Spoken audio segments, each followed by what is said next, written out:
"Mommy, wake up, wake up." My daughter shook me gently, her face full of worry. "Sarah, what's wrong?" I asked, rubbing my eyes as I woke up. "Mommy, I think you shouldn't be with Daddy anymore," she said urgently. I was wide awake in an instant, confused by her words. "What do you mean?" I asked, trying to understand. Sarah explained that she thought it would be better if Dad and I split up. "Why would you say that?" I was shocked by her suggestion, but as she explained, I realized she had a point. "My name is Emma Simpson, and I'm a 34-year-old mom who works full-time. I sell insurance for a big company. Balancing work and taking care of Sarah, especially since I have to drop her off and pick her up from daycare, is tough. I have to finish all my work between 9 o'clock a.m. and 5 o'clock p.m. I've been doing this job since before I got married, and now more than 10 years have flown by. I've worked hard and earned my place in the company. Even though I have a family, I can't afford to slack off at work. Why do I work so hard? It's for my daughter, Sarah. She just turned 5, and she's such a bright kid. Sometimes I'm amazed by how mature she is for her age. My husband and I want to give Sarah all kinds of experiences and lessons, but in today's world, everything costs money. So for Sarah's future, I need to work hard to earn as much as I can. I push myself every day just in case something unexpected happens. Some people might say, you don't need to work so hard. Doesn't your husband earn enough? Well, yes, he does work. But here's the thing. My husband's job isn't very stable. He works for a company that hasn't been doing well lately, so his salary keeps getting smaller. Right now, it's only about a third of what I make. It's hard to rely on him for money.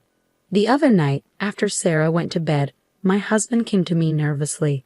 "Emma, can I borrow some money?" he asked. "What for?" "I haven't even got this month's paycheck yet," I replied. "I promise I'll pay it all back next month. I had a few drinking parties and some other expenses. I'm short on cash," Keek explained. "Wait, you spent your entire salary on yourself?" "I can't believe it," I said, surprised. "I'm sorry, but I couldn't say no. Lately this has been Keith's behavior. He always finds an excuse not to give me the agreed living expenses and even asks me for money.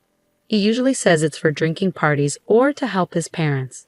I can't be sure if he's really spending money for those reasons, but I've stopped confronting him about it.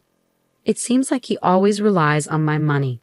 What would he do if I didn't lend it to him? Remembering our past talks, Keith mentioned he finds it hard to save money and his bank account is almost empty. That means if he needs cash, he has to borrow it from somewhere, possibly getting into debt. With a 5-year-old daughter, I don't want her to grow up thinking her dad is bad with money, so I usually end up lending him money. "Okay, how about $200? "You're a lifesaver, Emma. I promise I'll pay you back everything next month," Keith said gratefully. "You always say that, but you've never actually paid me back, have you?" I replied, feeling frustrated. "Well, I'm sorry. But this time, I'll definitely pay you back, and I'll stop going to drinking parties," Keith promised. "You better think it through.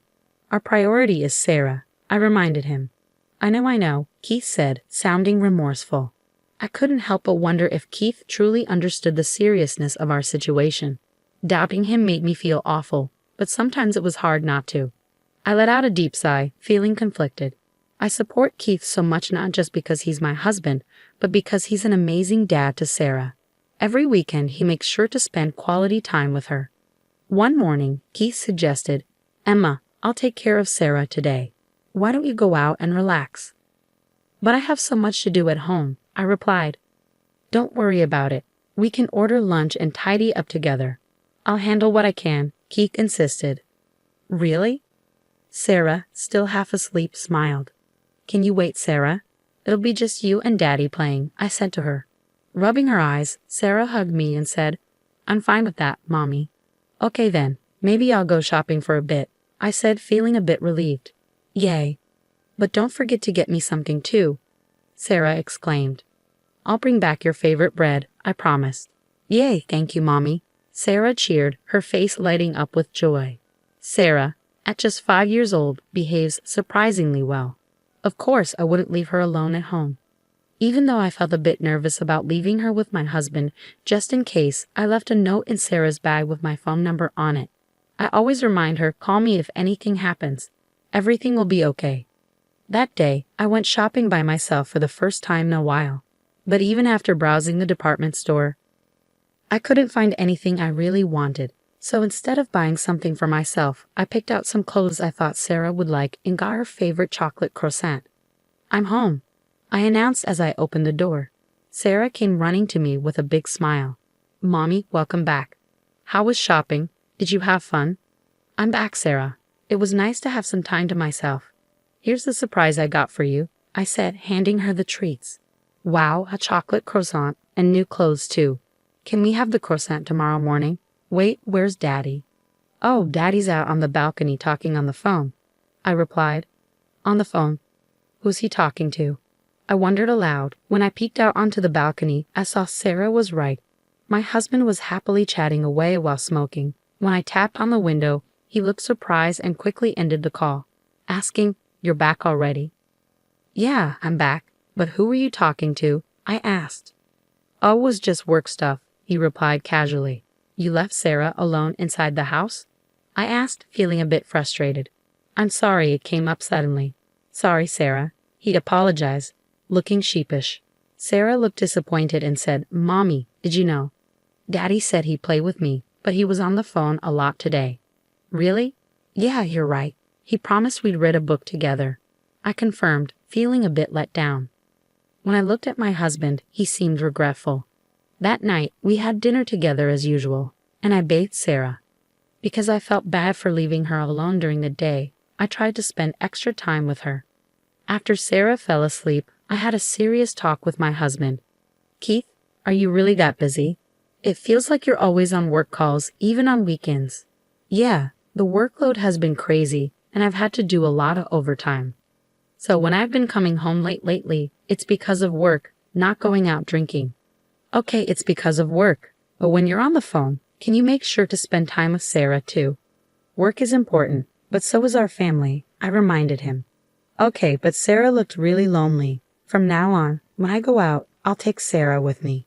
And if you're going to be busy with work, just let me know in advance, Keith promised. Got it.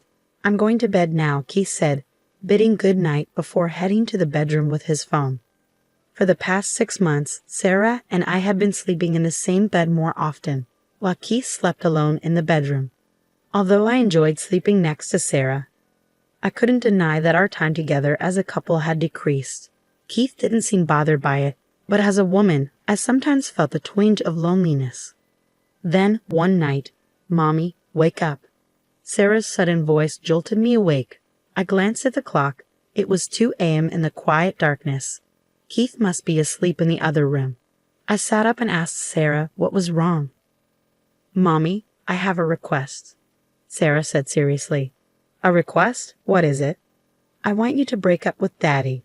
What? Sarah's words snapped me out of my drowsiness instantly. What did you just say? Mommy, I want you to break up with Daddy. Sarah had indeed said those words. Trying to mask my shock, I looked into her eyes. Why would you say something like that? Because, Mommy, if things stay like this, you're in danger. Danger?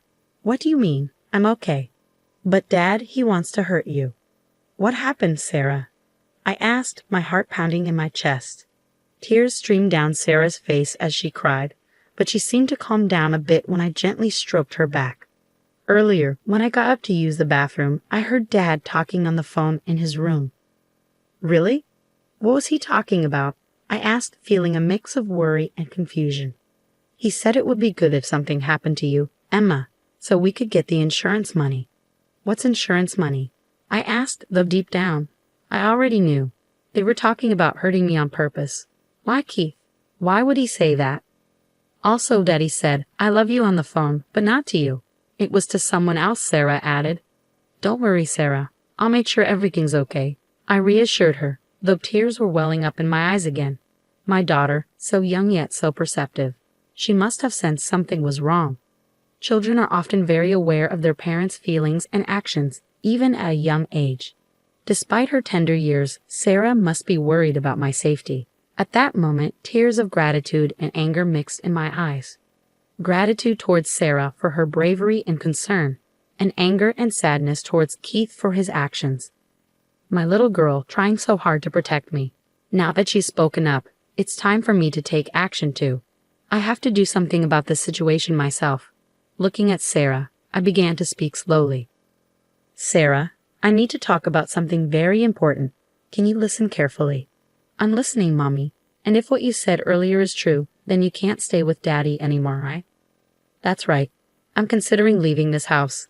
What do you think, Sarah?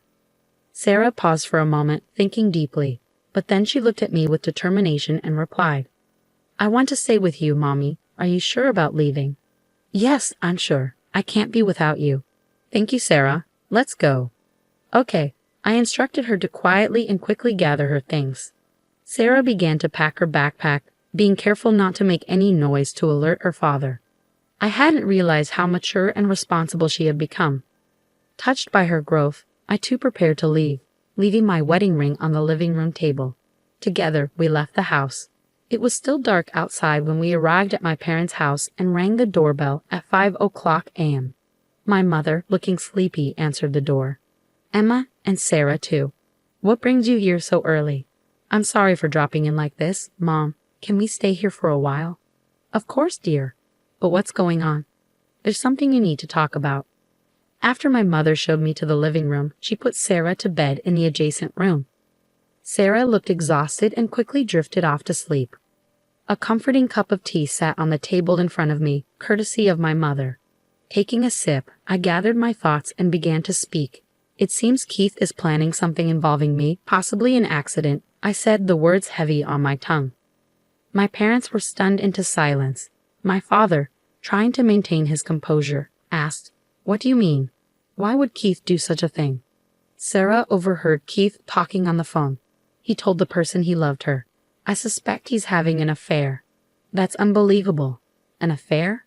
But Sarah only heard the call. How can you be sure? My father's disbelief was evident in his tone. I brought Keith's tablet.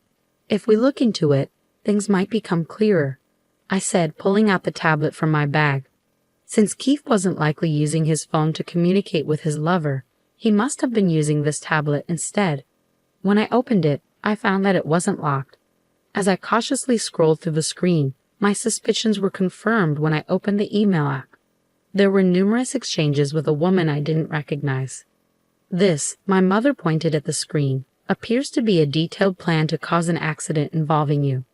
I quickly snapped photos of the emails as solid evidence and printed out the conversation for future reference. Just then, my cell phone rang from inside my bag. Glancing at the screen, I saw it was a call from Keith.